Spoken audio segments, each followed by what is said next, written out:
அகமது, இன்னைக்கு உனக்கு நபிகள் நாயகம் ஸல்லல்லாஹு அலைஹி வஸல்லம் அவங்க வாழ்க்கையில நடந்த ரொம்ப நெகிழ்ச்சியான, அதே சமயம் ஒரு பெரிய படிப்பினை நிறைந்த நிகழ்வைச் சொல்லட்டுமா? இது அவங்க எவ்ளோ நேர்மையானவங்க, கொடுத்த வாக்கை எவ்ளோ சரியா காப்பாத்துவாங்கன்னு விளக்குற நிகழ்வு. நபியாக ஆகுறதுக்கு முன்னாடியே மக்கா நகரத்து மக்கள் எல்லாரும் அவங்களே அல் அமீன் அப்படின்னு தான் கூப்பிடுவாங்க. அமீன் அப்படின்னா உண்மையாளர் அல்லது நம்பிக்கைக்கு உரியவர்னு அர்த்தம். அதுக்கு காரணமா இருந்த பல சம்பவங்கள்ல இதுவும் ஒன்று. அந்தச் சம்பவம் என்ன தெரியுமா?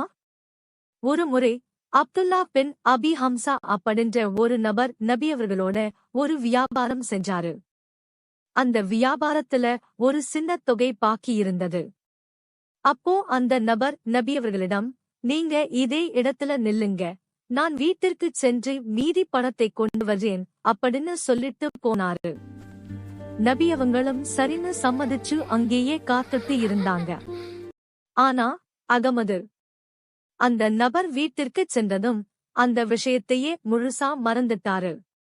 பாவம், அவருக்கு வேற வேலைகள் இருந்திருக்கும் போல.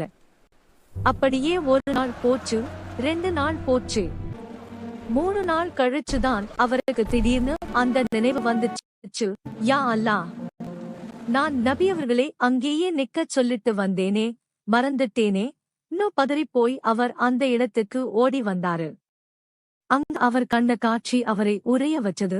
அகமது, 3 நாள்களாகியும் நபிகள் நாயகம் ஸல்லல்லாஹு அலைஹி வஸல்லம் அவர்கள் அதே இடத்துல அவருக்காக காத்துக்கிட்டு இருந்தாங்க.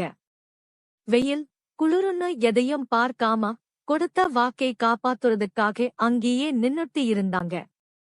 அந்த நபர்